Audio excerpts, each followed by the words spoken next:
Hi, I'm Pamela Bruner from MakeYourSuccessEasy.com, and this video is designed to help you avoid procrastination in your business and in your life.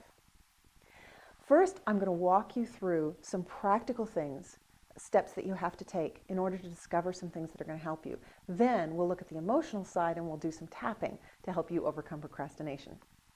The first thing you need to know about procrastination is that it's not a problem. It's the symptom of a problem. So what's stopping you is not procrastination in and of itself, it's what's underneath it. So the first thing we have to do in order to remove the procrastination is to figure out what's underneath it. Because it's caused by our subconscious mind, and we know how powerful and sometimes tricky the subconscious mind can be. So here's the way to get to the bottom of it. The first question you want to ask yourself is, what's the downside of my finishing this project or task?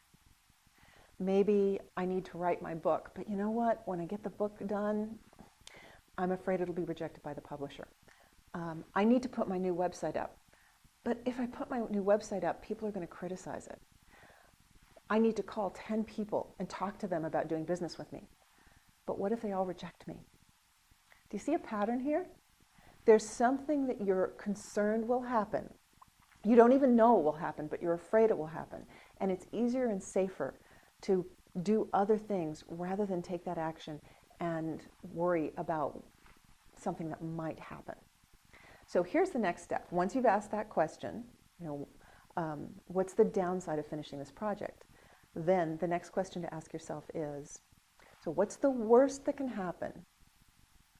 And say, okay, so 10 publishers reject my book. Or I put my website up and it's criticized, or all 10 people I call reject me and say they don't want to work with me. How could you reinterpret those to actually be something that was okay or even good? Well, if 10 publishers reject me, I'll go find 10 more. And that's because I'm good at persevering. Or, you know what, I'll put my website up, but it'll get criticized. You know what, I'll use that criticism to make it even better. It's great feedback for me. Or I called 10 people and they all said no to me. That's a real indication that I need to work on my sales technique, on my interview process for prospective clients and get it better. Again, it's great feedback. And if I don't have those calls, I'll never get that feedback and I'll never be able to get any better at that. Do you see how I'm flipping it around to get the reverse, the flip side of how that might be good? We'll use that flip side, which we call a reframe, in our tapping. Okay, that's the practical side. So one more time, I'm going to run through that and then we're going to start the tapping. First, you need to know that procrastination is not the problem, it's the symptom of the problem. Ask yourself the question, what do I fear will happen, or what's the downside of completing this project or task? Number two, what's the worst that can happen? And is there another way to interpret that so it might be okay or even good for me? Now we'll do some tapping. If you're unfamiliar with tapping, please go to my website, MakeYourSuccessEasy.com, to the Get Started Tapping page and learn a little bit there before you join us. If you're familiar, go ahead, tap the karate chop point. Even though I am afraid to finish this project, I'm open to finding a new way to look at this. Even though this feels like such a burden, I really don't want to do this.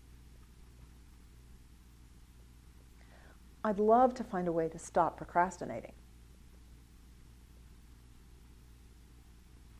Even though I just can't seem to finish this project.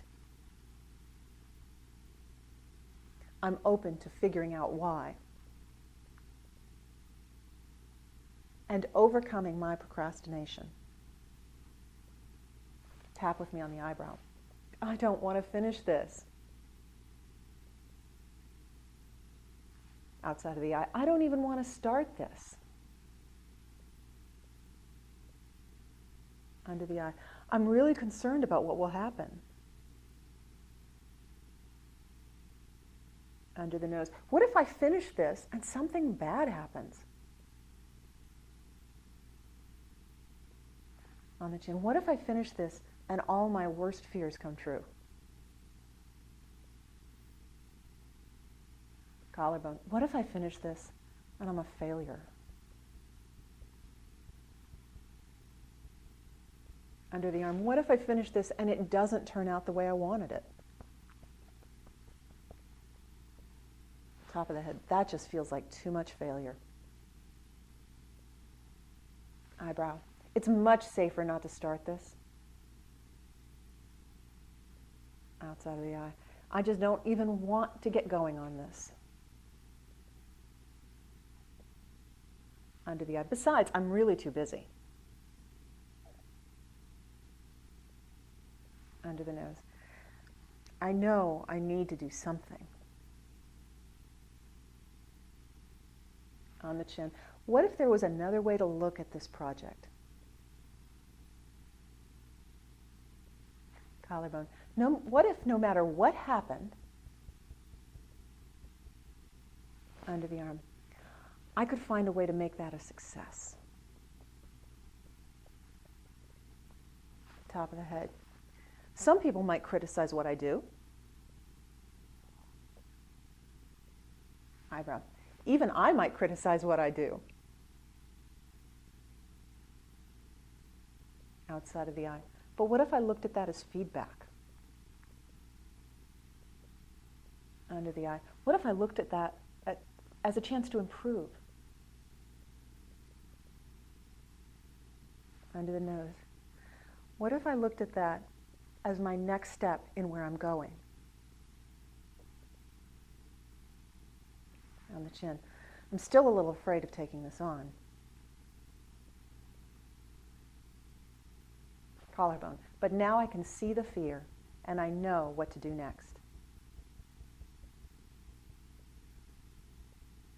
Under the arm. And I choose to take action. Top of the head. I'm ready to take action now. Take a deep breath. And take a look at the areas in your life where you've been procrastinating and consider what you can do next to move your projects, your business, and your life further along. I'm Pamela Bruner from MakeYourSuccessEasy.com. Keep tapping.